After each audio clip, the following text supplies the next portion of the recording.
Hello everyone, welcome back to my channel. Today we're going to play a game I was asked to do some content for because it just came out. So I'm going to do a little bit of the music. Why? So this is Arkhe. So we're going to play it. It's a visual novel. They guard the mystery of birth and death, laws of the universe, secrets of future and past. They are the true, immobile masters of the world.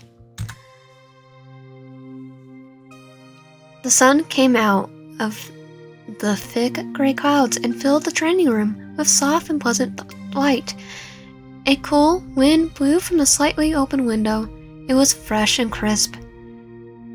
Just what I needed. Silence, a pleasant and charming one. These moments become precious over time. Moments of silence, peace and harmony. They are the only time where you belong to yourself. And you let your mind wander freely. It's a rare gift in times of war, especially when you're a part of the army. All the more if you are in the elite unit. War never changes. War, it was the beginning of history for all races, even turned an entire city into ruins. Since then, it's been called the Forgotten City. Peace and quiet, they're hardly possible.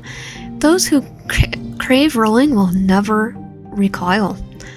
The history of this world is filled with battles, blood, and death. That's pretty much the real world. And yet the last 2 years were very calm. Implacable enemies were exhausted and finally decided to retreat, gather forces, and wait for a better moment to go into battle again. It's a simple strategy which has been successfully used many times now. Compared to the nightmares that I got to witness, I would call the present state of things a favorable one. Some voices nearby distracted me from these reflections. A man and a fairy had a lively conversation. They probably discussed a training plan for the day to share the latest gossip from the castle. I stretched my neck. The break was over. I had to get back to training. I think this is our main protagonist. I like the designs. The weariness started to affect me. I was losing grip on my sword. The pain in my legs were getting worse.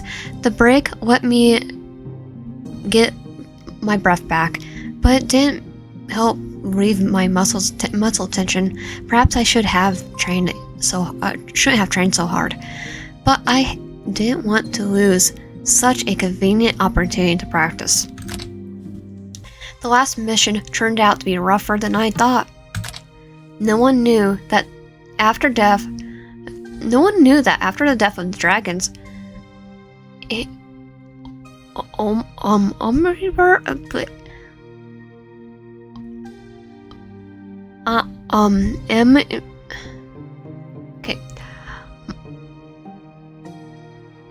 Myropers made it so far to the northwest. The space of their expansion was alarming.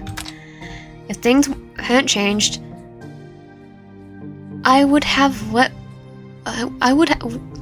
if things hadn't changed, we would have had to set up more and more military posts and reinforcements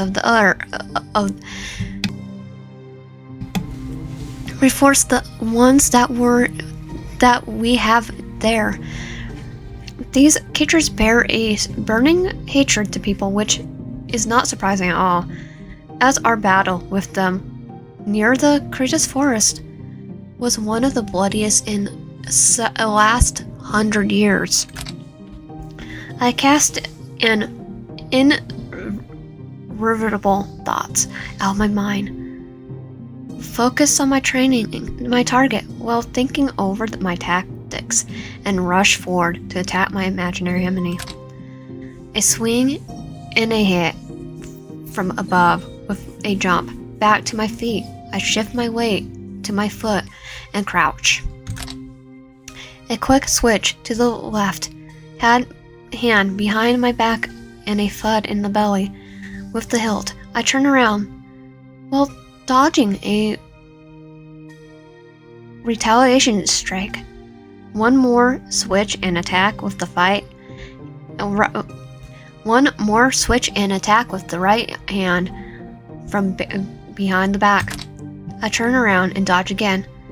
A thrust forward with my right leg to trip the enemy. The enemy doesn't move. Back to square one. Having to finish the combination, I got my breath back and look at the train dummy. It could break to pieces in a matter of days. It would be wrong to leave someone a broken dummy. In that case, I made two steps back, aiming forward with my sword and focusing on the target. I slowly shifted my weight from one foot to the other and swung the sword to attack diagonally from above with a strike that would be strong enough to win a battle. The broken dummy fell to the floor with a thud. Well, your attacks are even deadlier. It looks like my 2-week training for 10 hours a day wasn't a waste of time. I put the practice sword and took mine. Its weight seemed strange. Practicing with heavier swords helped me to increase the attack speed while maintaining accuracy. I knew, however, that I would face a real test only in battle, not in the training room. Thinking over, I came up to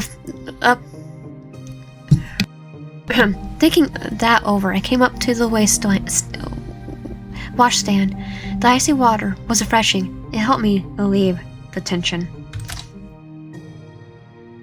I mean, Dirk, you frighten and amaze me in the same time.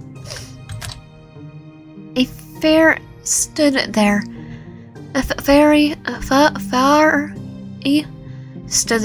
leaning against the column, with his arm across. He gave me a big smile, showing his fangs. I was always amazed to see a predator looking so friendly. I wiped my face with an old towel and turned around. Now I could talk without getting distracted.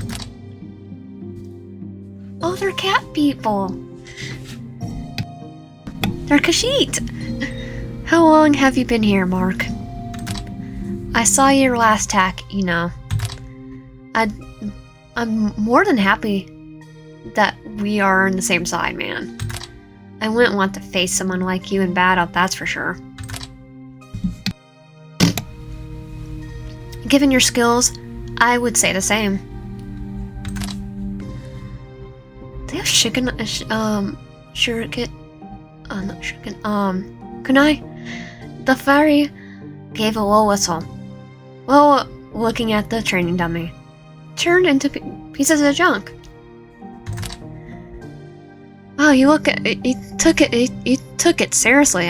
I see. Did you mean to chop the scythe in half? Ha. Yeah, I should probably get it out of here. Don't worry about it. We'll get some servants here to take it away now. Here, someone's coming this way. Hey, come on, come here. Yeah, you big ears. It's you I'm calling. One of the hundreds of the castle servants approached us timidly. He was almost twice lower than Mark and looked both scared and excited. His eyes went to and fro. Okay, so twice lower, so twice smaller. Should be smaller. His eyes went to and to and from, so the M is missing. So that's not a word. No. His words went to, went up and down and didn't seem to stay looking at the object for more than just a moment. Arkhe bowed low, and his tail tucked and asked,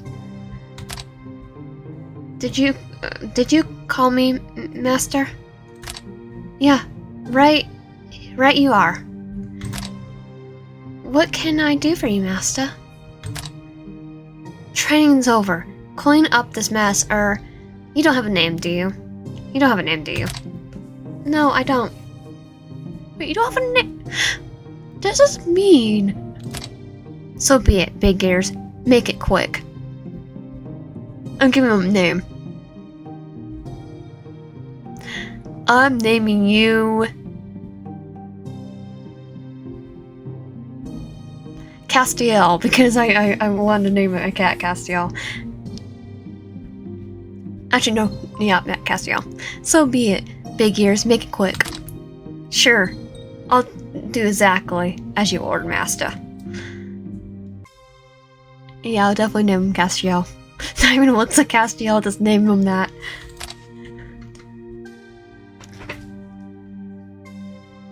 Yep, alrighty then. The wackadoo rushed to the broken dummy, trying to lift it up. Taking into account its heaviness, one wrong push could lead to back energy. But the servant didn't care about that. He was ready to do anything just to carry out an order. I'm starting to hate Mark right here.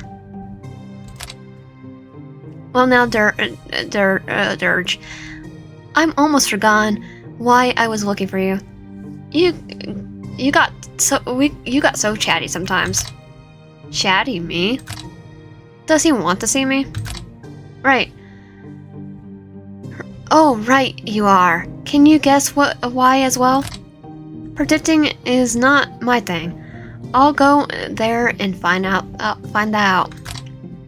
Mark grinned. You're so serious sometimes. That it gets a bit scary. Honestly, how do you do that? I'll never know. You fully make up for my seriousness by poor humor. Well, that's on my way. That's out on my way. That's on my way. So I'll walk with you.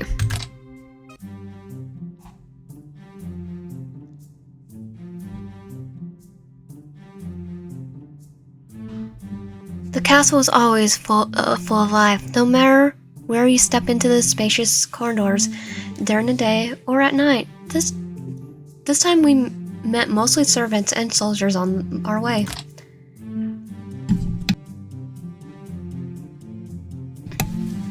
Privates came into the castle only in the line of duty and went back to the army quarters to sleep. Elite soldiers were given apartments right in the castle. I thought that was convenient. We had more time to sleep. Besides, it was warmer in the castle at night. We head to the south wing, and just like it usually happened, when we were to walk together, I listened, and Mark was all talk. So I heard you complete the last mission very fast. When I arrived to the military post, privates had already dealt with the problem. Lucky you. I wish we were that lucky at least once. Oh, I miss my family so much. It feels like feels like too much. We get one task after another, one after another. We can't have a break. This is so unfair. We just have to report on our last mission, and now it's time to get on the road again. Going north? Yeah, right now, right you are. I already feel... Excuse me. It already feels like coming back home. They keep sending us again and again. What task could they have in the north? There's no Emmys and no military posts there. By the way, I'm almost forgotten to tell you. We got permission to bring an elite soldier who's not on a mission. Are you interested? Not enough to go that far to show. Do you want to join us until you get a new task? You could still make it. No, I work alone. You may want to rethink this, will you? Come on, man. Think again. 3 elite soldiers will handle the task so easily. It's like having a walk in the castle park. Mark was cheerful, aside, enthusiastic, as always. Looking at him, you could hardly believe that this joyful Fari had chosen the life of soldier or over an elite one. So what do you agree? No, the answer's just the same. No. There's nothing ever changes in life. Time, numerals, and Durberg's decision once taken. Alrighty, I better go now, or Linda will... A Lakido carrying a pile of bed sheets did not notice Mark and crashed into him. As the result of that, some clean starched sheets were scattered all over the stone floor, which was far from being perfectly clean. The servant was scared to death. His ears and tail were tucked close. He was shaking, his eyes widened so much that it seemed they could fall off out of his head. Oh, adorable. Master! The servant hardly managed to make a breath of air, continuing to his desperate attempts to squeeze out the words. They came out as some unintelligible whine. So what is it with you all today? First, one of you drops my furniture, then the tray with my dinner, and now you drop these sheets? Sir, you're starting to make me really, really peeved off with you. Sorry. We need to prepare a room fast. A room in this wing. Someone has joined the elite unit, right? Yes, Master. Now that's interesting. It's been a while since we had new recruits. Who is it? I don't know much. But you're no help at all. Sorry. The servant started to shake even harder. His whine got louder, and he looked like he was going to drop to his knees before Mark. Please forgive me. Forgive you? What's all this performance for? I knew that Mark didn't enjoy pushing Lakidos around. He was quite indifferent to them and treated this race based on their own understanding of the world. That was the right thing to do, if he didn't want any trouble. Tell me, how do I earn your forgiveness? Well,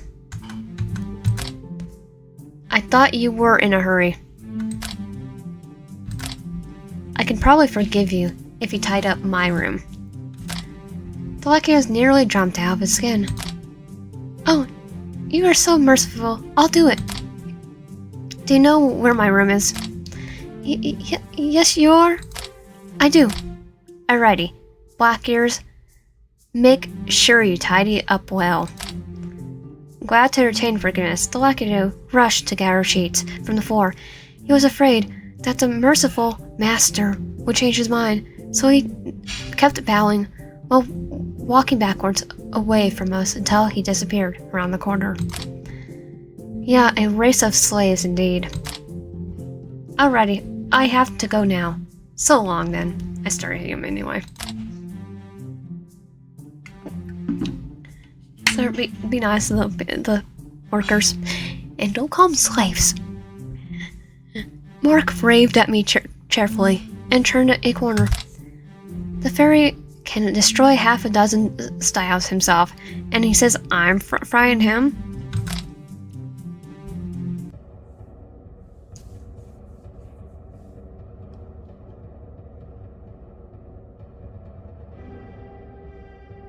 I left the high and heavy door rings behind and stepped into the hall. I remember when I first came there, I thought, why was the throne room so long and spacious? This answer came to me quite fast when I was walking along it. You could hardly discern the figure sitting on the throne, but you already feel this a hard stare piercing you. The stare you can't evade. The stare that the stare which nature you can't comprehend. It strikes fear in your heart. The pressure is growing, and the air is getting heavier. Climbing a steep mountain in the storm feels much easier. Yes, this hall was built this way with a sole purpose to remind you who you were and who was the one that you faced there. And what was even more important, to convince you that the difference between you and them was so massive that it wouldn't measure or overcome. Could be measured or overcome. I could say that this time I didn't feel the pressure of the throne hall, but its effect was not so great. Perhaps that would be explained why the fact that I had accepted the way things were. It gave me a sense of freedom that no one would ever be able to take away from me. Step by step, I shortened the distance to the throne, and soon could meet the eyes of the one who was sitting on it.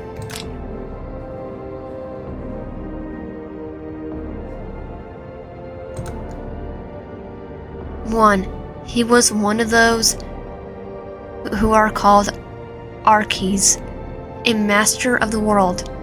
In books, those are who were born with the word. Those who were born with the world to rule it, as the legends say. Power unerving, that were felt in his stare and movements. Domination was his only goal. He started wars one after another to achieve it, and finally attained recognition of practically all over numerals. Some were glad to accept his new title of Supreme Ruler. Some were defeated, and some just joined the winner, as they were indifferent to the struggles for dominance. It was no surprise that after one's sudden disappearance 10 years ago, it took him quite little time to regain the throne. The Lord stared at me and remained silent. He was waiting for a report from his loyal soldier from the elite unit. I made a bow, which was a traditional salute to show my respect, appreciation, and loyalty.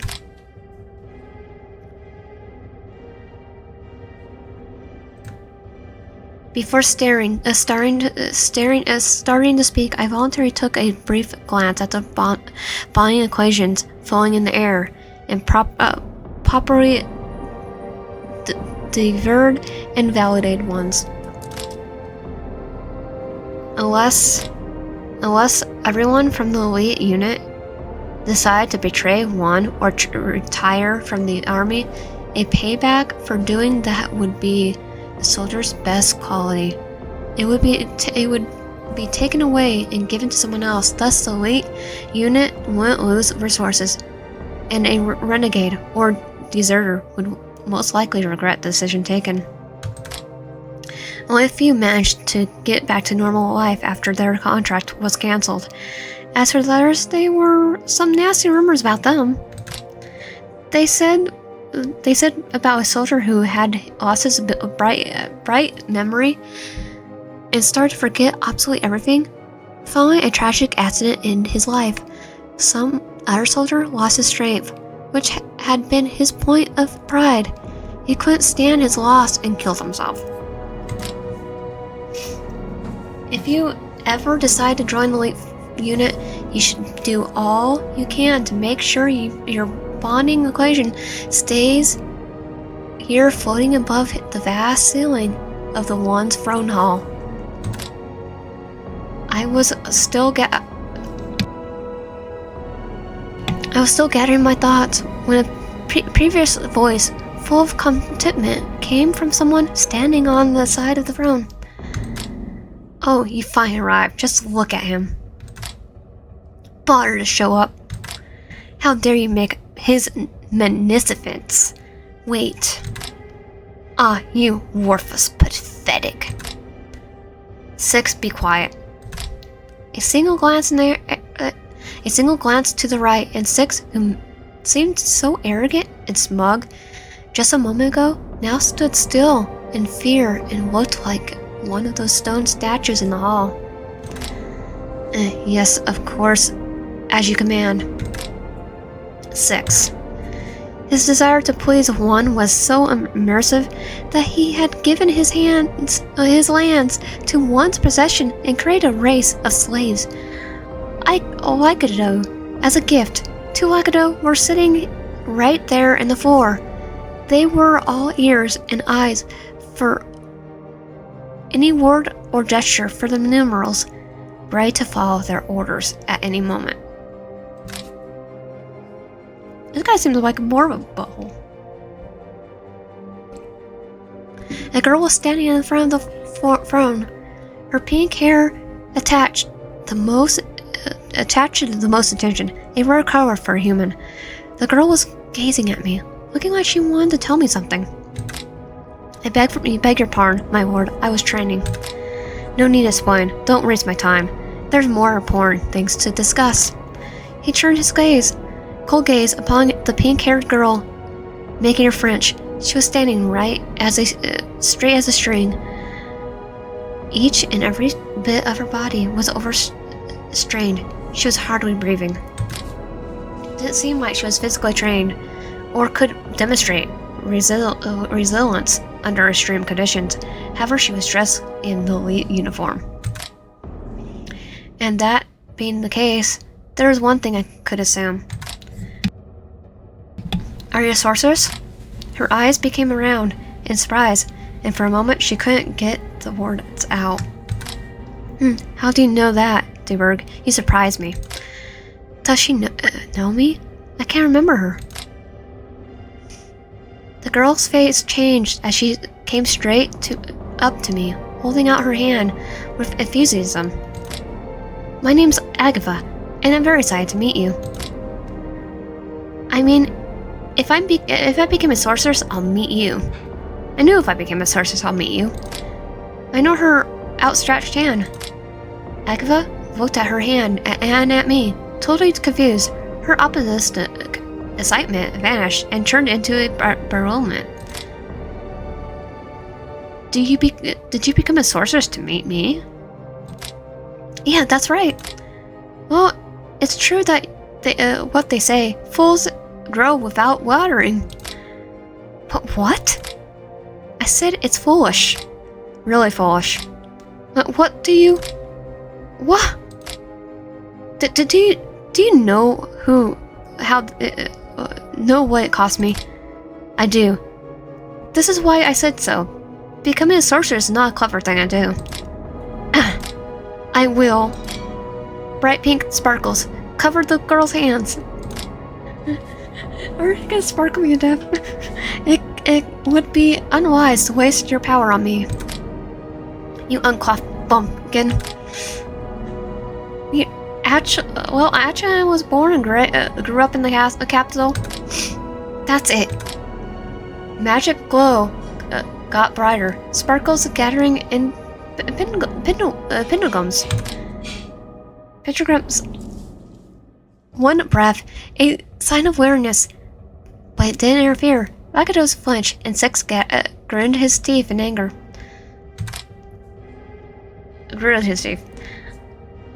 I say it's unwise. My fingers slid to the sword hilt by reflex, and my legs changed their position to steadier pose. I was ready to repel an attack, but Agva didn't move, just glared at me. Will she manage to control herself? She seemed to be caught in a storm of emotions, about to unleash them. Still, I didn't feel any real danger. So that's enough.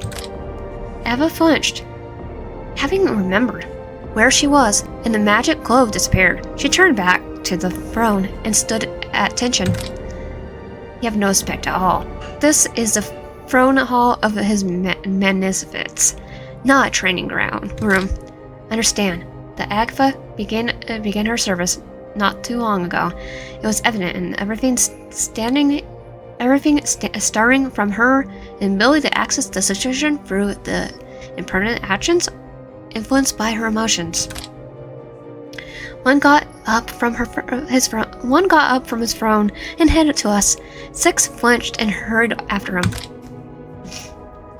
Your magnificence, they must be top spec. I can handle it. Just give me an order. I won't let you down. You unworthy ingrates. I'm sorry, my lips are sealed. Sealed. Well then, you got acquainted. So let's get to the point. Deberg, Ephanites cause more trouble now. They haven't been active over the last few days, though, but we need to deal with them once and for all. Several teams have already been sent out on such missions. I decided to send you as well. Your task is to find a way to fight them. It's Two's doing. I'm sure she's the one to blame. She keeps getting spikes in our wheels.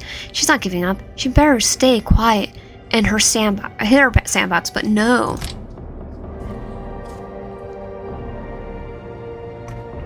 We need to gather troops and give her a good beating to make her forget about crossing our Lord. That's what we should do, and we should do it now. I don't remember giving you a right to command my army. 1-6, a dark right look. I apologize. At this point, I thought Six was the only one who could create the lightable race. He himself had an appearance of pretty big-eared slave. Has anyone found where they dwell? No, they're obviously undermining in the choice of climate. Demanding in the choice of climate. I see. Ava will go with you as your partner. What, me? Going with him? One chose to ignore her angry remark. I was gonna say outburst. There's no point in having another warrior as your partner. A sorceress may prove useful on the other hand. Any objections? None. Only a madman would try to object one with his situation. You set off tomorrow morning. Talk yourself. And of course, how did this happen to me? Agfa threw an angry glance at me.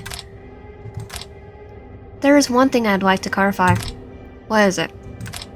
If someone dies in our team, the other one will not be held responsible for that. Is that correct? What? Correct. Any other questions? That's all I need to know. Agatha stepped forward. Wait. Her voice shook. She cleared her throat. Yes? Is there a way I could switch places with someone? There isn't. But when I came closer to her, the difference in their statue was immense. It was more than just height. The rower looked at her as if she was a lowly, insignificant creature, too small for him to acknowledge her presence. You have just entered my service, and yet you already demonstrated your disconnect. May I ask you why you expected when you signed up? She glanced at me. Do you think I attained all the power by babysitting my soldiers? Wretched humans, disobedient, disrespectful. They can't serve my master. If I were in charge, I would teach them. As the distance between Agatha and one shortened, she gulped. I don't. She fell silent, just a step back and turned pale. We should be going, my lord. Time is of the essence. The task is given. As the soldier of one, we cannot object his decisions. The sooner Agatha recognized the simple rule, the easier her life will become. Get it done. We bowed and left the phone room.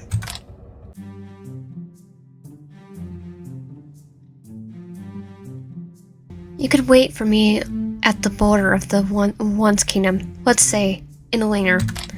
She blinked several times before responding. Why in Elena? It's quiet now. What are you talking about? I will come back for you after I complete the mission.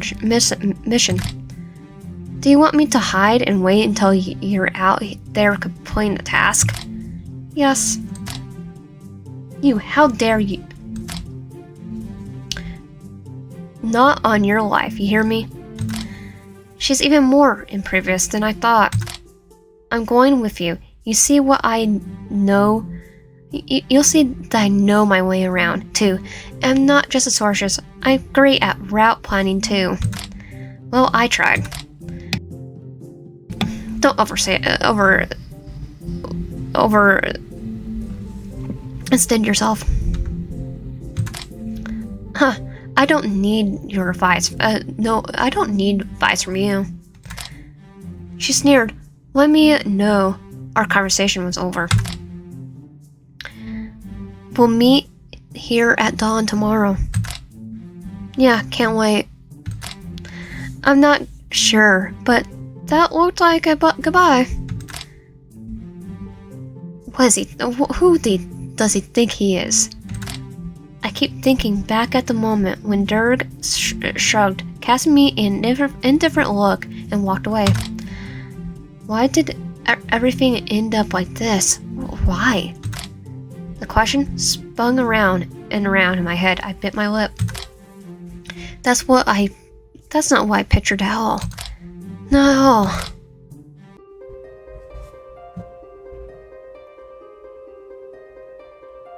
I couldn't settle down. I couldn't wrap my head around Dirge being so rude to me.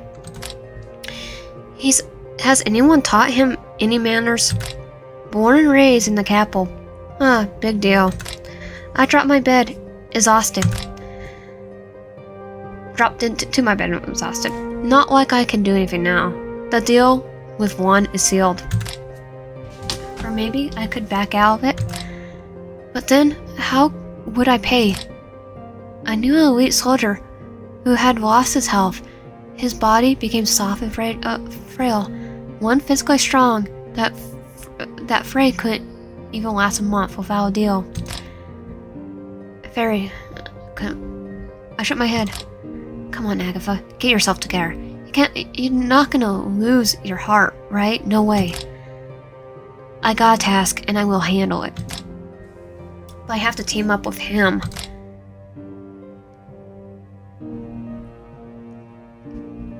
Oh, he saved her. Is it really the same person? It could wait for me in the border of one's kingdom. Let's say in Linger. How did Dirge manage in my hometown? Doesn't look like he remembers me.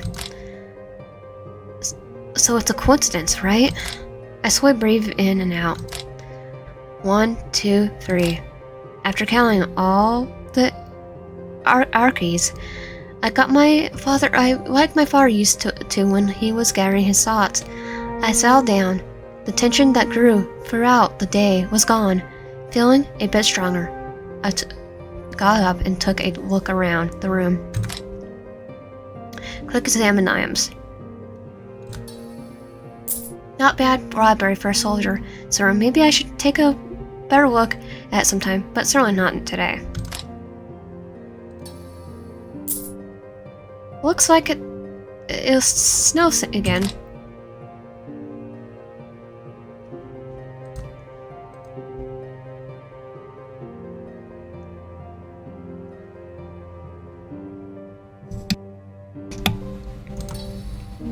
One's banner, another reminder of who we are. Another convenient and spacious bed table, made out of durable wood, I guess.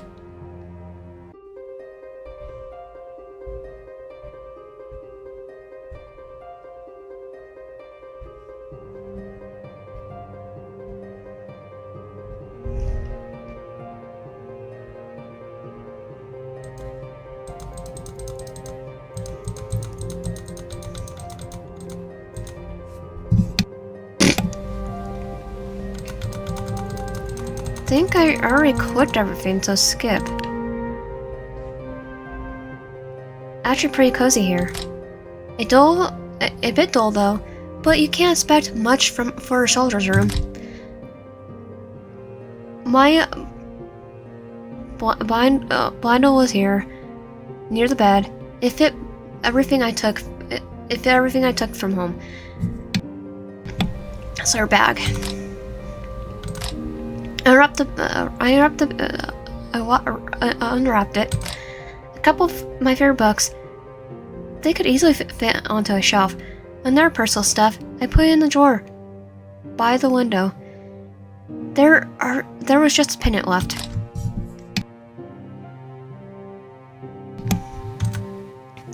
The lock had been fixed long ago, and the beads been broken. The beads could break any moment. It would be nice to place them.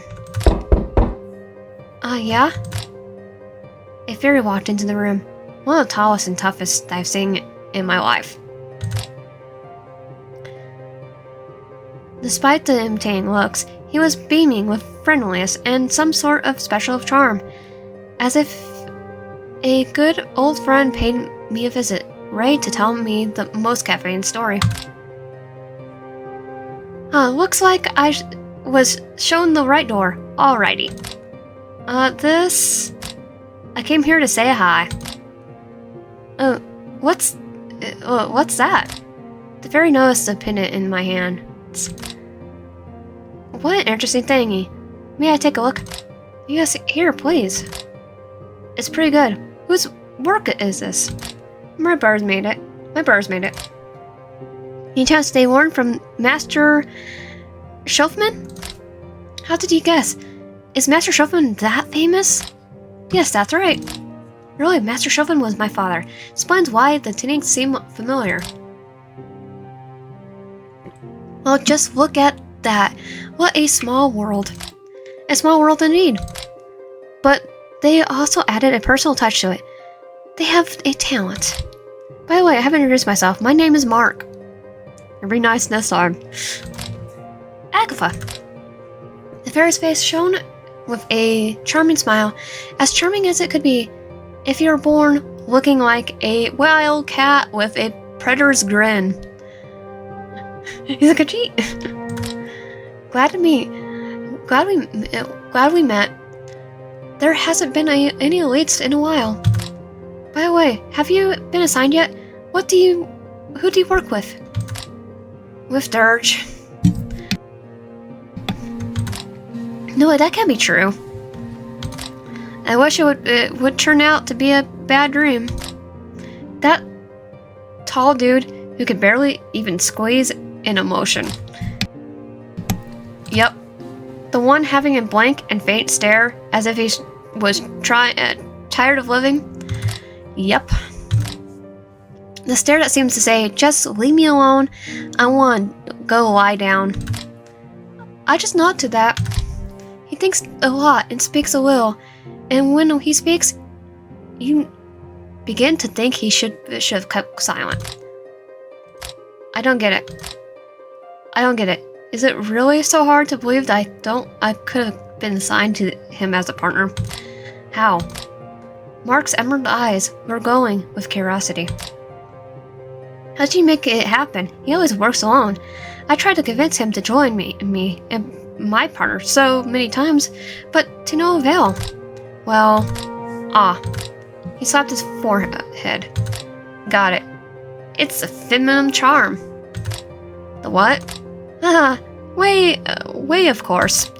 Well, I mean, if only I'd known that before, I could have asked Linda to help me. Mark, I was assigned by the Order of One. By the Order, Mark circled me around, looking at me from every angle. That stare made me feel uneasy. Why is he staring at me like that? If you don't mind me asking, what is your role in a fight? Well, I'm a sorceress.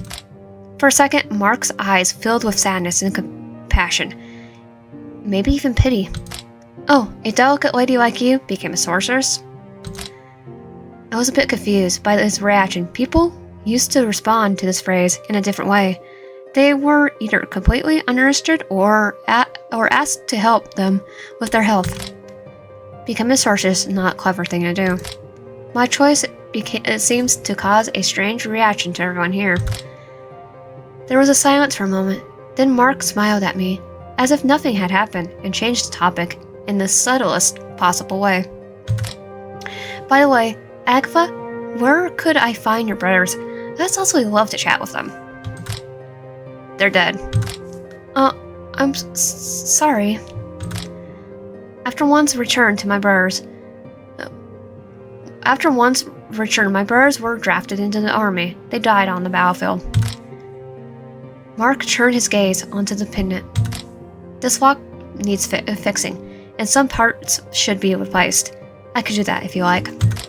He took my hand and carefully put the pendant in it. They made it for you, right?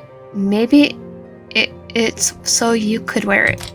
My family knows a lot about metals, alloys, and jewelry, but before I started forging swords, I used to be a jeweler, just like my father. You should wear it, and if anything happens, I'll fix it. Looks good on you. Yes, very pretty. You should wear it. Ted and Nick, my other brothers. This little pendant was the only thing I had to remind me of them. Yep. How about a welcome dinner? What? I have an idea, and you can't say no. What was the point of asking then? Listen, Mark. I'll go and find Linda. You absolutely must meet her.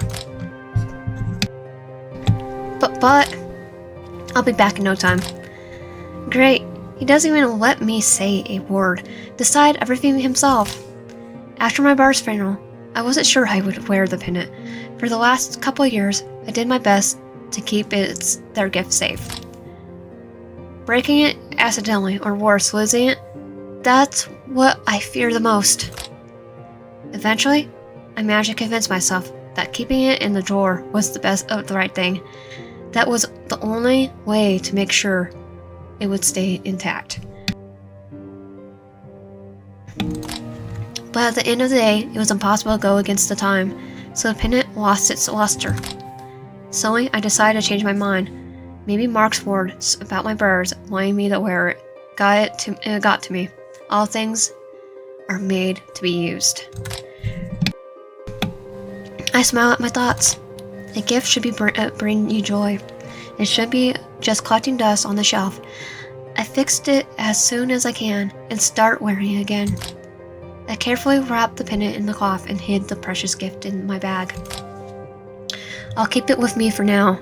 I don't want to part with it. Come in. The door opened slowly and a shivering voice came from behind it. We were just told to bring some food and drinks here. Oh yes, you can put it there. Micah's quickly got to work. Their eagerness, devotion to every task daunted me. It seemed that there was nothing more to their lives than serving and fulfilling tasks, and the more tasks they could complete, the happier they got. So they're basically like house elves. Do you wish anything else? Well, we'll do anything.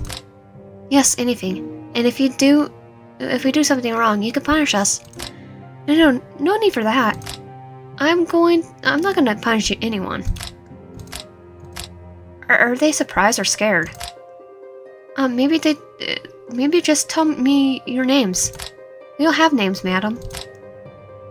Then maybe I should give you names. No, it's not allowed, madam.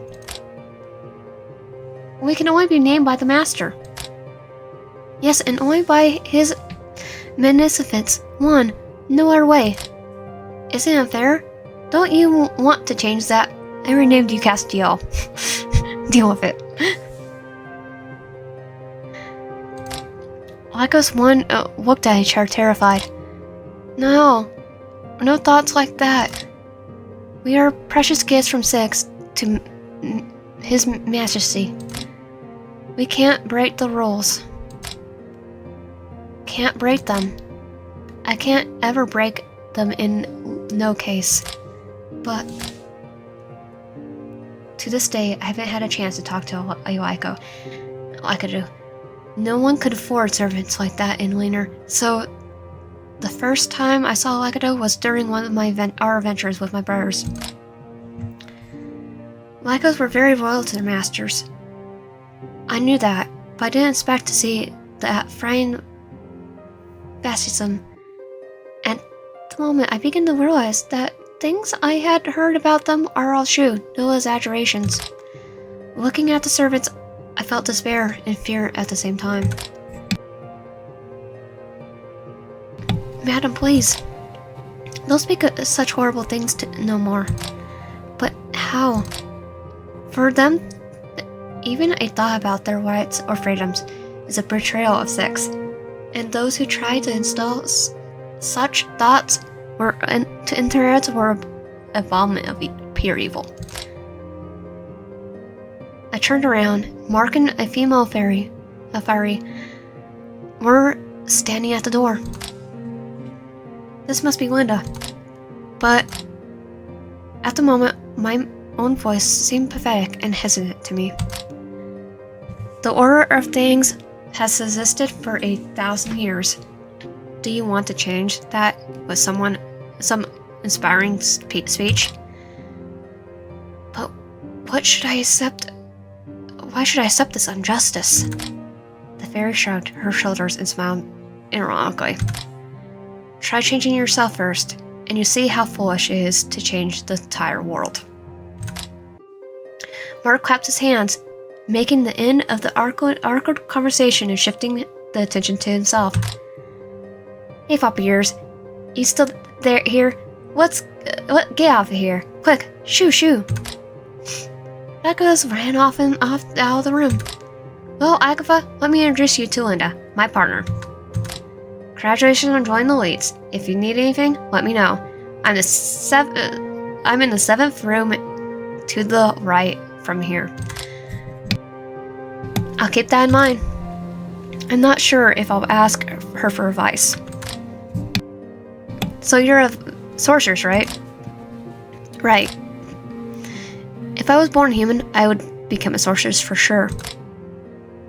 I could hear a tone of regret in her voice, a strong desire for something unachievable. Meanwhile, Mark filled the 3 glasses with dark, cherry-colored drink. Tomorrow we're going to a mission, so no wine today. We'll drink fruit punch instead. Lack of sleep wouldn't help us either.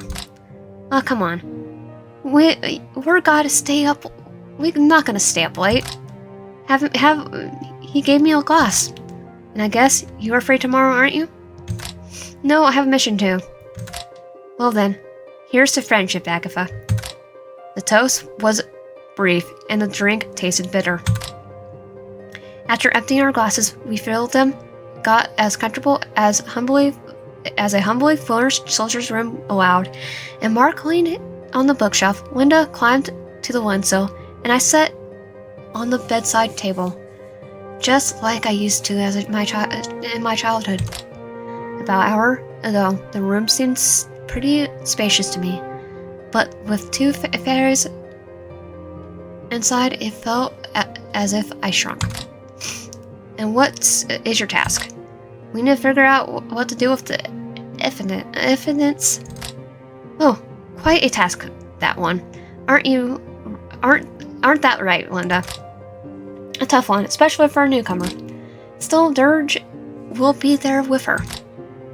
Dirge works pretty well alone, but what he's like in a team, only the Nemerals know. And it wasn't right to change the usual order of things. Maybe it would have been better for him to go without a partner with one. I didn't expect I could agree with Linda in anything. Linda seemed arrogant and stubborn to me at first, but now that I see that she understood people pretty well and spoke her mind despite the situation, I couldn't help but respect that. Yes, quite the hard task right there from the start, I agree. You won't have it easy. You should really not think about that I'm absolutely helpless. What do you know about the evidence? Well, let's see. They are nightmarish creatures. A couple weeks ago, they attacked several of our military posts in the south and the west in nighttime. Looks like the army needed to develop a more efficient attack against them. The army actually needs to find out how to kill those things at all. What do you mean? Mark and Linda exchanged glances. I think we should say it straight out. She needs this information. I don't get it. Didn't Dirge tell her anything? Yeah, it's a bit odd. It could have slipped his mind, perhaps. That's unlike him. Forgetting to mention something like this. Maybe we shouldn't be talking about then. He could have his reasons. Maybe, but it doesn't seem fair to Agatha. Well then, yeah. They're acting like I'm not even here. For a few long moments, they stared at her, as if changing thoughts, without saying a single word, then nodded to her. Well, to this day, no one has managed to kill a single one. So far, it was only possible to keep them at bay. What, not a single one? All weapons are useless against them. Magic does seem to damage them, but these beasts regenerate too quickly. On top of that, they attack by splitting acid, which easily dissolves both flesh and metal. I never heard anything like that. You wouldn't have. The information is reserved for the elites. And none of that ever got out? How is it possible? We can't afford any unrest. So you see, we managed to keep the situation under control. How is it right? Everyone is being kept in the dark about this danger. Did you suggest making the information open to the public? Did you take care of the panic amongst the population? Would you want everyone to know the stories about dozens of crippled soldiers and how they lost their limbs to acid? At the point, Linda doesn't seem that nice of a company to me anymore. Again, Agatha, I don't want to be dramatic, but the situation is far more encouraging. You should know that. Well, now that I see why it's important to stop them, I tensed my fist to hide the anxiety I felt. Yet again, I was regretting my decision to join the elites. All of this just to meet one person. I fully understand how unreasonable my actions had been. But now that I want to help others even more than before, desire to be helpful and outweigh the anxiety. I'll do my best to complete this mission. And I'll show this moody soldier with a sour face that I'm capable of, what I'm capable of. Yeah, that's right. What's that about? I felt the anger growing inside of me again. He's just offended me back out. Offered me to back out. Sit quietly and wait for him to get it all done to himself. Who knows? Who does he think he is? Oh, it just slipped out. He offered you to wait? Yup. You don't know George very well. He didn't mean to offend you. And yet, everything he did was offending me. Okay, you get to know each other. You get to know each other better. Maybe you'll get along. Stillness will start melting under the sun before that happens. I would like to see that. Winda smirked. And what is your task? Mark and Winda exchanged glances again. Sorry, Agatha, but it's a secret. That's not very fair. I told you mine. That's true. Mark scratched the back of his head. If you join us, we'll let you in on the details. The elite winked at me. Yes, in that case, we'll have to... A matter of life and death. You don't have to bring up death. So, it's not going quite as cheery as I hoped. Let me fix this. He looked an oddly shaped flute out of his belt pouch. I haven't played in a while. My apologies if I mess it up a bit. The melody came out of the flute and was turning into a calm, peaceful, and charming music. It felt like the time itself had stopped, and all the anxiety started to fade. Out of the void, all the things arise. Free your mind as it is otherwise. So Winda got a beautiful voice. Well, Winda's got a beautiful voice. Well, the fairies in their... Well, that's fairies in the best. Crafty and fun-loving folks. They had put on an elite uniform to serve one, but they still remained their own kind. Both elites practically transformed, and I couldn't help but wonder what had happened to these friendly fairies to make them join the army instead of doing what seemed to be their natural calling. What made Mark quit his jewelry craft and start forging swords? Swords which are made for a single purpose: to kill. Each of us has our own reason to be here. The only mystery of our world is the day it ends. To call me, and the two of us will find where it gets. One can't defeat the ruler of the world. The fight is futile for those who are above death, and their power is beyond our reach. Remember this, our descendants.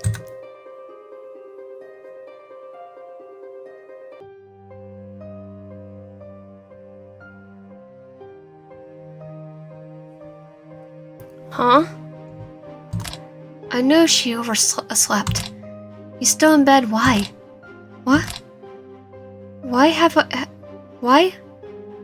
did you know? Why? How did you get here? I walked in the walked in through the door. Oh, you walked in through the door, you say? The girl's eyes widened. Her sleepiness disappeared at once.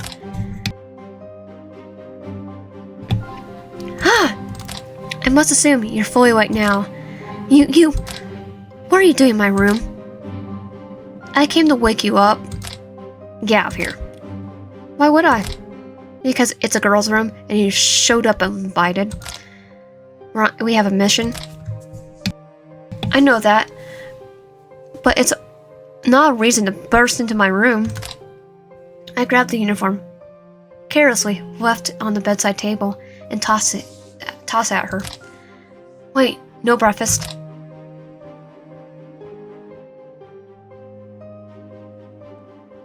Bring your breakfast. I'll tell someone to bring you breakfast.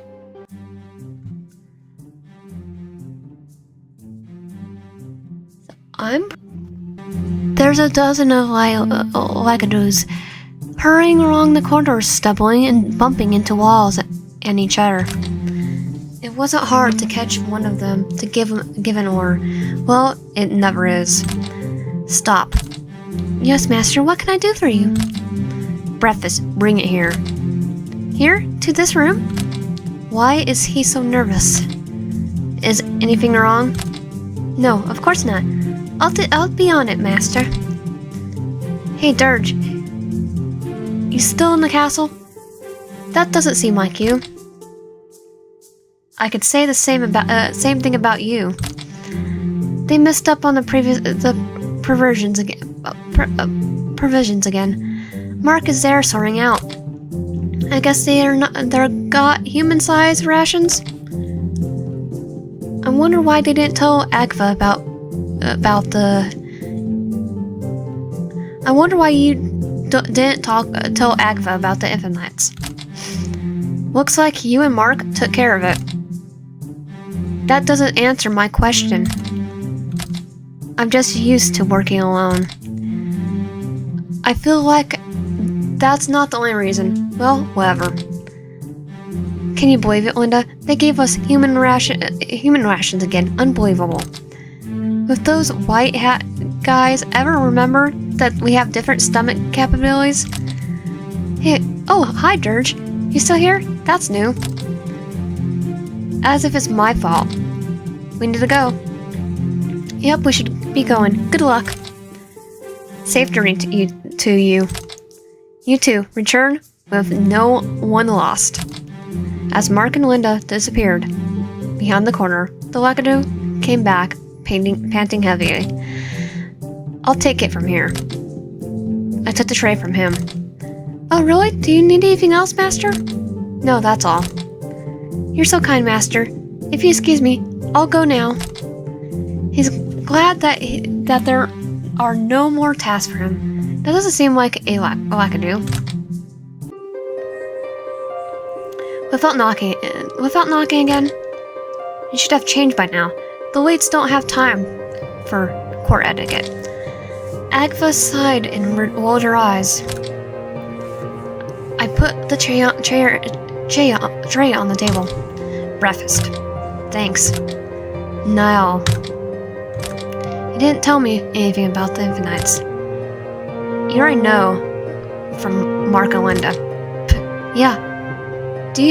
But you are my partner. You should have told me. I won't have to, if you agreed to wait and linger. If you have a choice, it's best to take up every opportunity to live a peaceful life, instead of throwing yourself into the fire pit. Eat, and we are moving out. Uh-huh.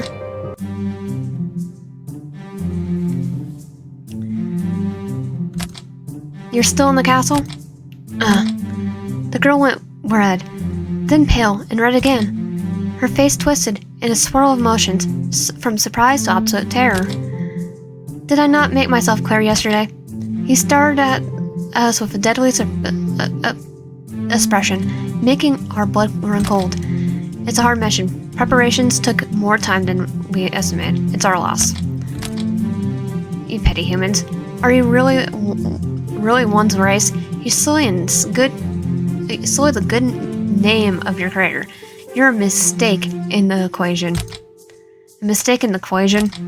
Do you think I made a mistake? My word, I didn't. I apologize, you misfits. Six bowed and stepped back.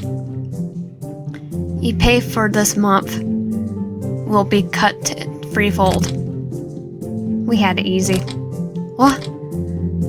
Agatha sealed her lips, cutting herself off. One looked closer and looked her in the eyes. Agatha became even paler. You can read everything through her face. It's bad for a soldier not to be able to keep emotions in check. Time seemed to stop. One stared at the girl, as if waiting. Get it done. Agatha let out a sigh of relief. We will do our best. One turned to me. I count on that. I bowed and quickly walked away. Agatha bowed as well and caught up to me.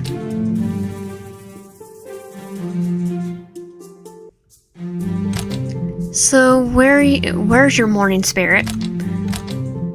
It's because of me our pay was cut. I can't argue with that. If you didn't oversleep, this wouldn't have happened. The girl went silent, looking devastated. Seems like she took everything too much to heart. It would have been unwise to go on a long journey with an empty stomach. She gave me a surprised look. Yes, you're right. Looks like her mood has changed a bit. I click in my place. Wait for me, Dirge. Hundreds of years ago, one, like other Arkhes, derived an equation to change the nature of the land he took a liking to. Pure white snow, cold winds, thick cumbrous clouds, occasional sun, and an air filled with freshness and a light scent of upcoming spring. The capital, gorgeous as a ice sculpture. It fascinates and memorizes, but if you touch it, the cold will burn your skin. You have mixed feelings about the capital. Melancholy, sorrow, and despair, but along with that, tranquility.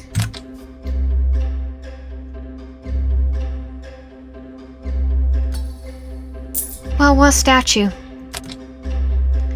I've heard of course, but never thought to look so ominous. Mommy, let's get closer. Let's see it closer. Can we? We shouldn't, honey.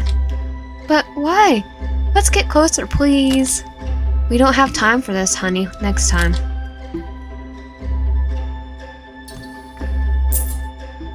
What's this? You don't see? It's a shopping list. That much? Who is it for? Here we are again. Our parents have their anniversary next week.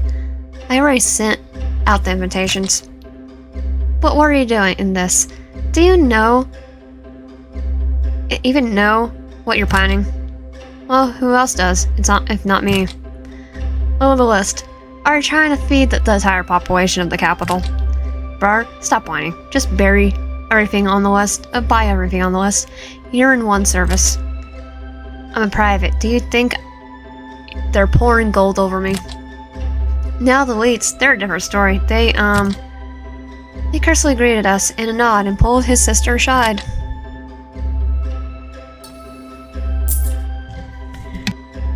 Lakatos are oppressed race, which is more satisfied with this place. Most Lakatos don't even have names, let alone homes, brawlings, or slightest education. For sale. Okay, I really hate this place. I'm revolting. I'm taking the Lakatos and making my own nation. Born in slavery, they live about 300 years in their owners' families who treat them worse than their cattle. Yeah, I'm staging a vault. Some say that the least lucky are the ones owned by the healers, which Lakatos physiologically is pretty close to humans. They are spandrel supplies like wood and brick used in construction. This is mean. Lakatos themselves find this to be the right and only possible order of things. Being a slave is, at this point, of the resistance. It's the point of the resistance. And I'm teaching them that they don't have to be slaves, and they could go and literally overthrow this government. And without the race, we wouldn't have had enough food. No secret that most of the crops is grown on their lands. It depends on whom is the question. A street merchant cart passed by rumbling in the stone pavement. What do you want hot pies? No thanks. Too bad. Sir, you don't want to get a couple while they're hot. Telling you, we don't want them. Oh, come on, buy something. No, we're not hungry. This could go on forever. I turn around and come up to the merchant. We're in a hurry. He definitely noticed our uniform. The elite unit. Oh, my apologies. I won't hold you up any longer. The merchant took off like the wind. The uniform can be useful sometimes. But you scared him half to death. I had to. He was practically a particularly annoying kind. Oh well. You haven't told me where exactly we're going. We'll go to 5 for information. Oh, to her? Do you know where she is now? I marked it on the map. 5 stays in one place for 2 days to a couple months. I was hoping she's still there where she had been last time. Otherwise, we would have to spend a lot of time looking for her. I thought we would need a visit too in her desert. She's the first suspect, isn't she? Humans, fairies, stays, infinite attack, absolutely everyone. Really? I don't know. Stays were attacked too. I thought Mark and Linda told you. Know about that. So stays tried to cover up, but the recon found out that they've been attacked as well. If her people suffer, does it mean that 2 isn't behind it? Anything is possible. I don't get it. Would she allow that to happen? An error in 2's new equation, or some failed 4 experiment. It doesn't matter. Which normal is behind the event's appearance? What happens if it's 1? Our task is to find a way to get rid of them, and to not make assumptions. Right. While we're talking, the square started bustling. Square started bustling. Nearby, passerby were dropping whatever they were doing to stop and whisper to each other. A crowd started gathering. Out of the way. Nothing to see here. Out of the way. Nothing to see here. Nothing to see. Keep moving. What's the holdup? You got nothing else to do. Maybe we shouldn't have chosen the path through the main square. Too many people here. It's the shortest way. But it's... Cut it out, alright. We tried. We're tired of this. You're non-stop, but... Will it ever end? But... I'm silent. 2 soldiers were waiting and chained up style along the street, and the covey attached too much attention. The people started stopping to see such a usual sight for the capital. Children were poking the stone captive and bothering their parents with lots of questions. The Steiny was drawing a lot of general curiosity and excitement from them, and their parents were turning pale from fear and losing their ability to speak. Some of the citizens were leaving the square, but they were also those who came up closer, loudly cursing at the race they loathed. We can get out of the square here. What for? We're sticking to the route. Just admit that you picked the wrong way. And why is it wrong? Hey, you rock pile, move it. We're not going to make it before the night. One of the soldiers locked eyes with me. Huh, that's Sturge. Do you know him? Sure I do. He's one of the few soul elites.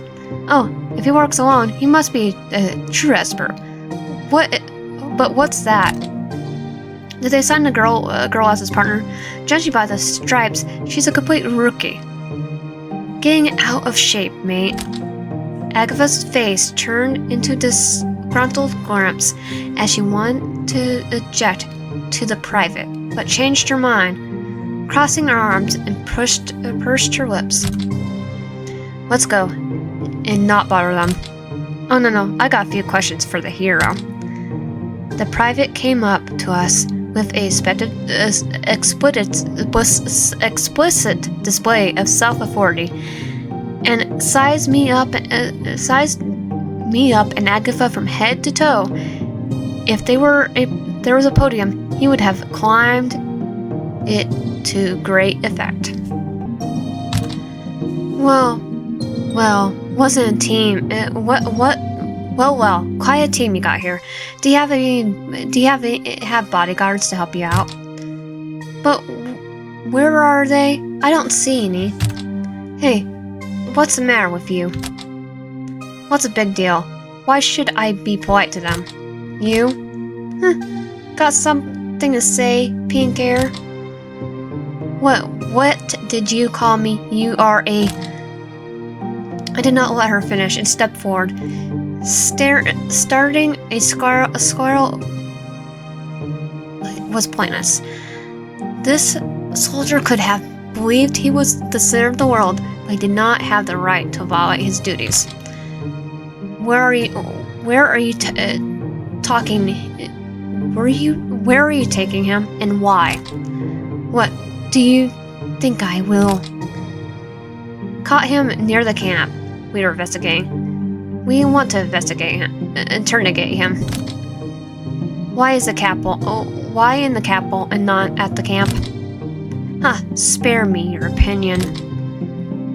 You can wait. We beat all the important information out of him and change the course of the war. What are you going to do with him?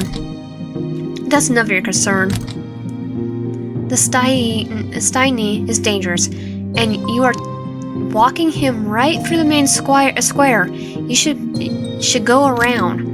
The soldier walked lazily to the Steiny and knocked on the rock of its body. Dangerous, it's barely moving. A hammer can teach those some discipline, alright. The heavy damage left side of the Steiny's torso was crumbling. It was easy to imagine what exactly the teaching looked like. Go around. It is too crowded here. Still trying to tell me what to do? No need to overact. I told you just the same thing. While we were talking, the Steiny took a few steps aside, right to a cart with water barrels. When I noticed that it was too late. Death is not the end. Did it just... Even though the heavy chains restricted its movements, a short swing of the Steiny's arm was enough to break the closest barrel. The strong stream of water gushed out. The Steiny's immediately put its damaged side right under it. Run! All I could manage to do was grab Agatha and pin her to the ground. Huh?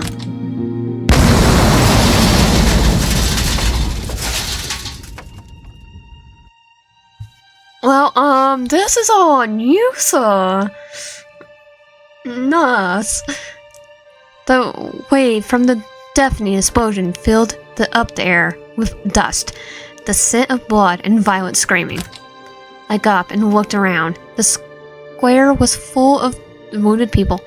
Even though the clouds of dust, I could see how terrible it all was. Some people were doomed, having only months left to live, and others were going to stay crippled for the rest of their lives, which was not much better.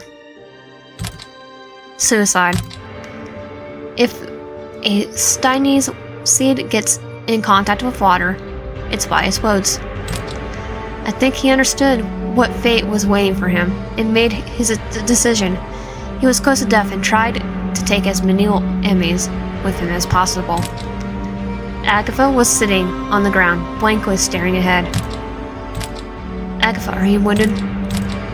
Do you hear me? Any wounds? I'm okay. She was shaking. Her eyes were filled with horror. She was biting her lip, trying not to look around, too scared to move.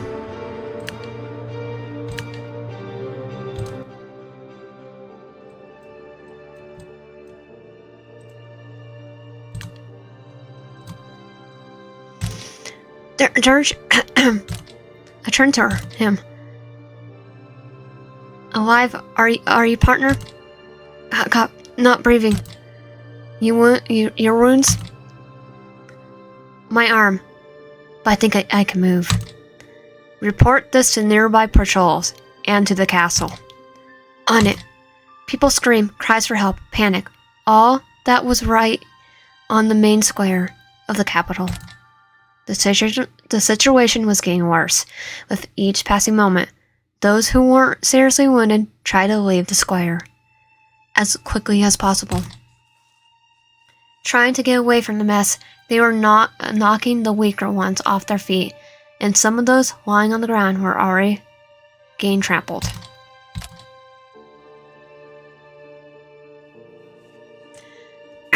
Well, I'm going to help the wounded. The situation's getting worse. I must do something.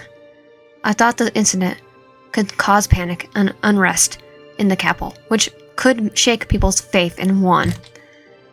This was practically dangerous. With the truce, with two remain unstable. She found out about the problems with the capital. She could certainly use that. She could attack or try to get those races on her side. It had to be prevented from happening. Why did it happen? Human stupidity and pride. That is why. Can you get up?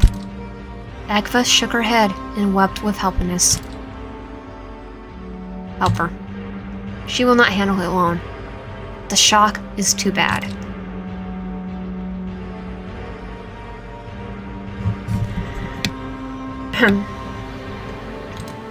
I will try to help the wounded. Stay here for now. I will be back soon. I must help too. I must help. I'm afraid you're not even fit to help yourself. When you feel you can stand on your own 2 feet, then you will help. For now, just cover your ears and sing. You will feel better.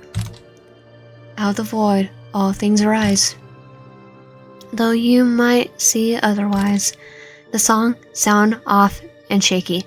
Agatha's voice fade away, then go back up, then get hoarse, then ring annoying, high-pitched. Don't stop. We have to organize those who were on their feet and could stay rationed. Rational. We had to prevent any more victims and to help the wounded hold on until healers arrive, if possible. I know it's a group of friend townspeople not too far away. You don't let any bystanders to the square. And you help me here. Believe me, I know it's true. The void is a source that is best for you. I could remember only one song, the one I heard from Linda last night.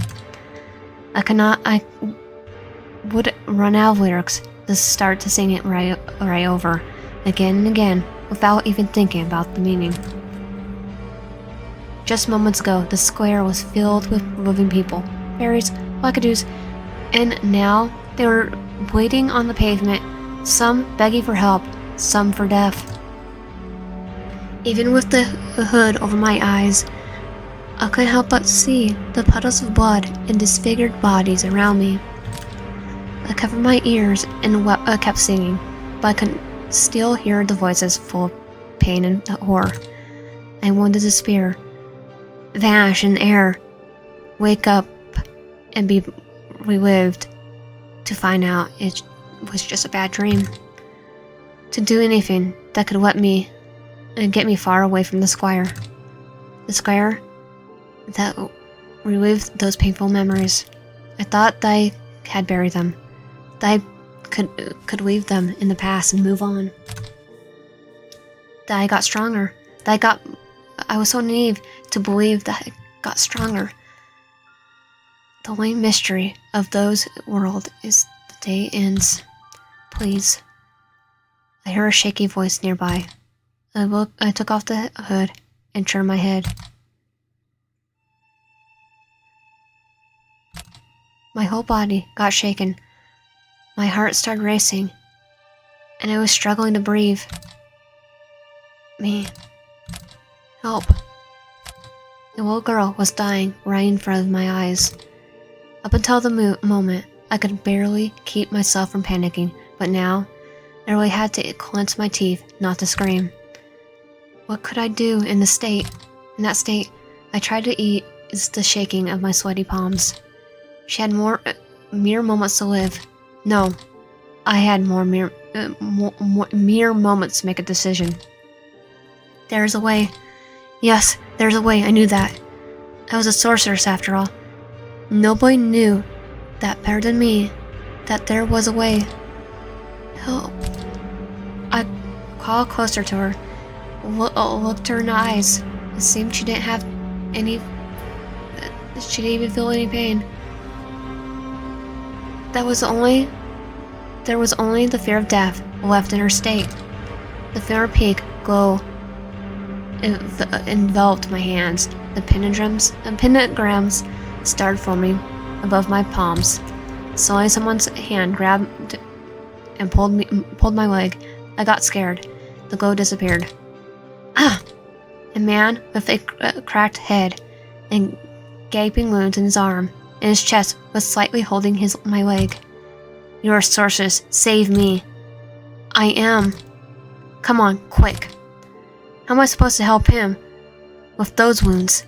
No sorcerers can handle it. Better use the energy to save for those who can be saved. And also, I'm trying to save some girl first. Go and wait in line. Huh? What am I thinking about? Cold shiver ran down my neck back. Have I ever started deciding who gets help and who doesn't? Who gets to die and who gets to live? No. My mind refused to believe this could be happening to me. Help. His fingers weren't squeezing my leg anymore, and his body started to settled in the pavement with a squished thud. Tears were hovering over my eyes. I wasn't able to stop them. I turned away.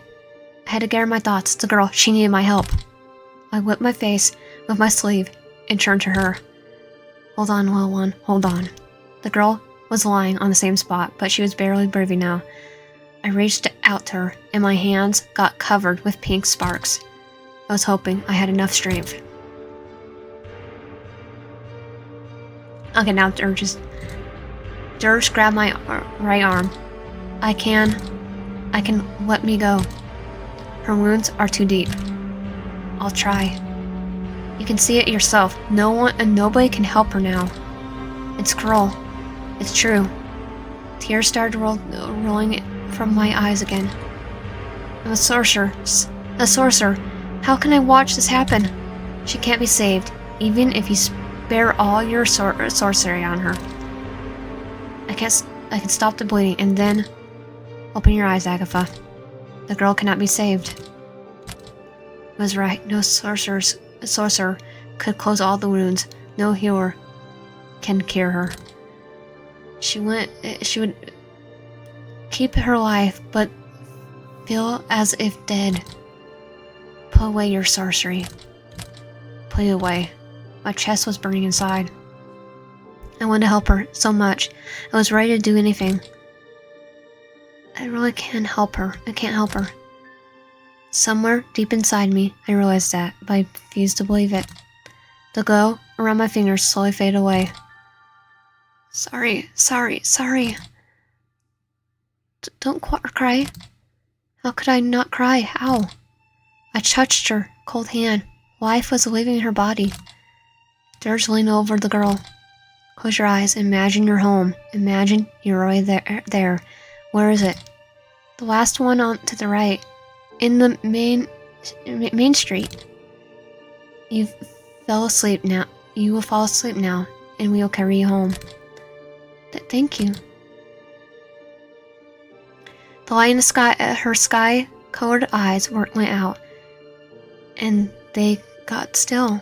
There's no pain, no fear, no life in them anymore. I thought I could scream. I would scream until I lost my voice, but instead I just froze. Tears were running down my face and dropping on my helpless hands. I looked for something to cover the body. I saw a torn curtain of the street shop. I carefully wrapped the little body in it. I'm so sorry. The square was filled up with sounds, the footsteps and the shouting of soldiers. Here, quick. The help is here. Good job. It's my duty. Soldiers and healers have come from the castle. We should leave this to them. Dirge picked up the girl's wrapped body. We need to get her back to her family. I'll come with you. Sure? Not really, but the feeling of helplessness was trying up my body like a heavy rope. Every step was challenging. That was the cost of taking on too much. I think I will never forget the despair in the eyes of the dead girl's mother.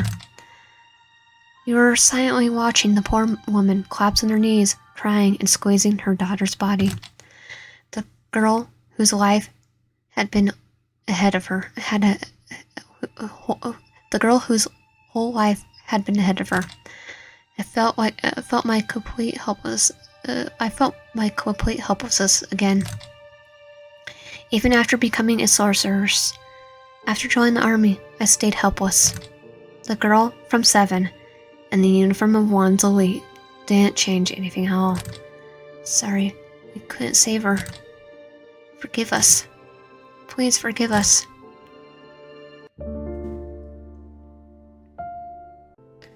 We were sitting on the bench in one stable, a groom, a Denif and named Raingarov were praying our horses.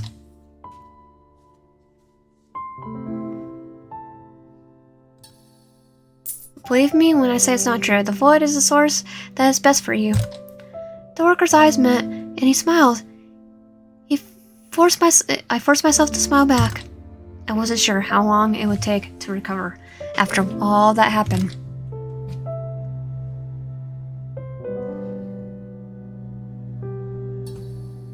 They were quite the horses, beautiful, well-groomed. It took not just time and care to put them in shape, but an unremarkable talent.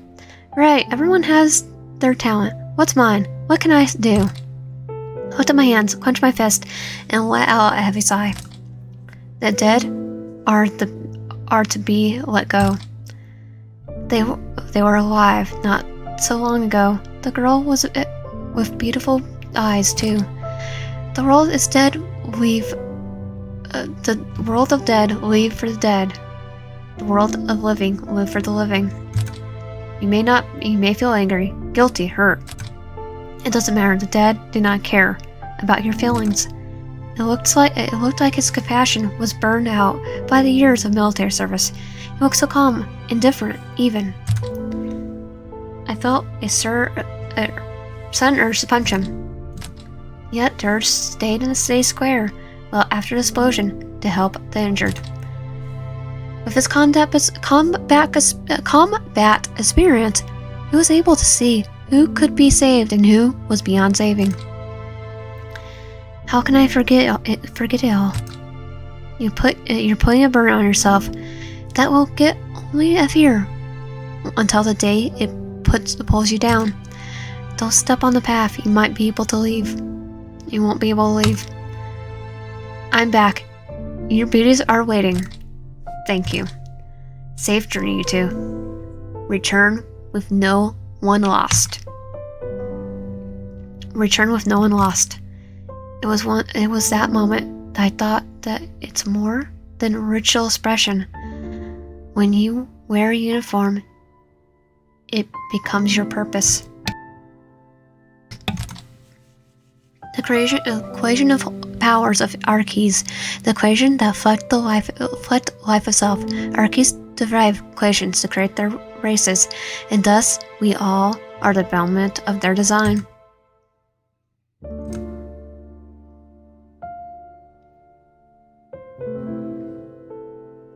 Okay, so we only have one art place. Oh, you could go. Nice. There's 1, 2, 3, 4, 5, 6, 7, 8. So 8 more art places? Nice. Sir, you're looking through the entire map before proceeding further. It's the only place I could go.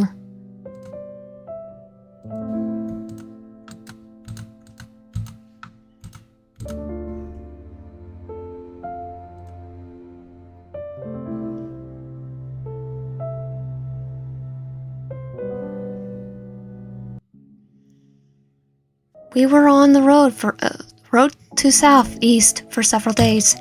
My memories about the explosion in the square were fading away, the details even getting erased, and my thoughts returned to the horrible events less and less often. What was that? The fear to look into the past and see my mistakes, or the desire to let it go faster and move on? No matter how hard you try to move away from your past or bury it with your memories, it's not possible. There are memories inseparable bond with your soul, and you cannot forget them, regardless of how hard you try. You cannot forget, ever. Just like I couldn't forget the girl she and the day was also something I could never forget. I knew it for certain. I knew I would do whatever possible to protect the civilians from the Infinites.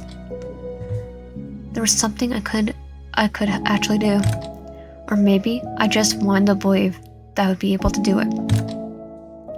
Dirge distracted me from those unhappy thoughts. We should stop and make a camp here. The branches were cracking in the fire. Military rations and some vegetables were brought on the road were our simple, if not scary, dinner. We weren't tired of it over the last days. Soldiers don't complain about their humble provisions. I should get used to it too. Dirge tried to line the horse's road to get to the destination faster, so we only took a few food rations with us. We were stocked in the villages on the road and couldn't hunt. We could hunt once we stopped, but there was barely any game in those lands. They were probably fish in the rivers we passed by, but we didn't have time to catch it. We'll keep an eye on the fire. I'll go catch something for dinner. We still have some veggies. We won't last long on these greens. Are you sure there are any animals here? Almost certain. We just want to make sure we don't miss an opportunity to eat something better. If I could hunt, I would have done the same, but in reality, it's always harder than in the books. If there were any animals around, I probably would have had the worst hunting in history. We took the map in the compass out of my bag and checked out the route once again.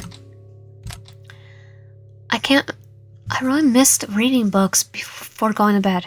The habit turned out to be stronger than I thought. Neither maps or planning the route, nor the adventure itself could replace the captivating stories wrapped in a hardcover.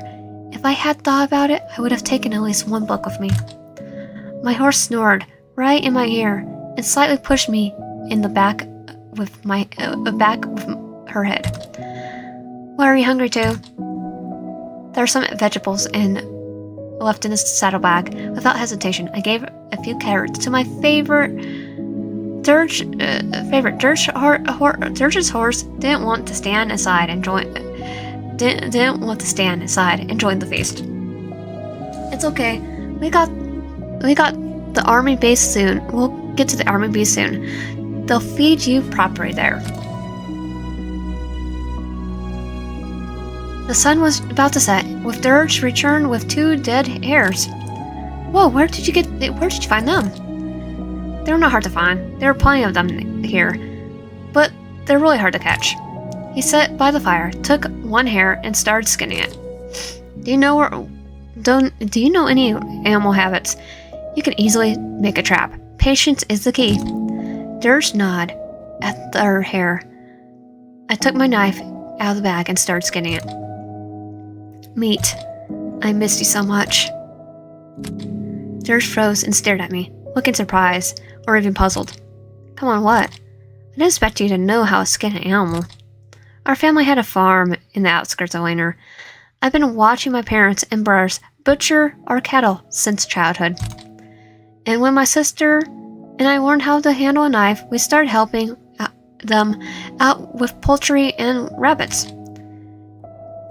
Does your family still breed cattle? There's nobody left to keep it going. I'm the only one alive. Both brothers died in the war. My dad died of libs 10 years ago, and my sister in Leaner and my mother, she couldn't take it anymore, so she came down with a fever and left me all alone in a couple of days.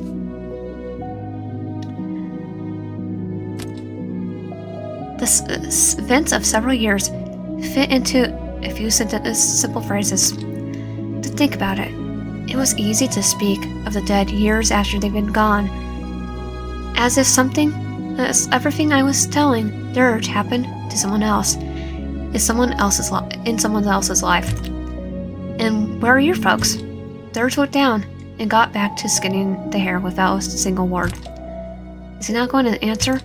I didn't think I could pour my heart out like that. And to whom? To Dirge? That soulless dummy? I was about to regret being so open, but then he suddenly answered. I'm alone. What? I don't have anyone. There weren't any grief or sorrow in his voice. Nothing. It was just some frightening epicness. Did you have a large family? No, just my parents. And what happened to them? Whoops. Same disease that took my father. We're alike. Maybe we are a bit alike after all. I recall Mark's words. Okay. You'll get to know each other better. Maybe you'll get along. What? Nothing. Dirge clearly wasn't in the mood to continue the conversation, especially about his past. Looks like you're taking a bit too long with your hair. My knife got dull. Try to find an excuse. Here's how it's done. Watch me and learn. Well, I'm alive. I pull my hair away and sit next to Dirge, without any objections. He gave me the half-skinned cartridges and sat back watching me. I see he got carried away by the process and forgot about everything else. Forget about what? A fox just stole your hair. Huh? What now? 2 bright ember eyes and a furry silhouette quickly moved away were the only things I managed to see in the twilight. Oh no. Don't leave your dinner if you're planning to eat it. But that's alright. You can share yours with me. Why is that? Considering a fee from helping me helping you with the meat. I didn't ask for help. You didn't have a choice. I figured. 3 days later, we finally reached our destination. Okay, and that was the demo. If you like my content, please subscribe, help out, and comment down below. See you guys next time. Please check out the game. It is gonna be on Steam. And here's all the social media. But it's also on Steam, the demo. So check out.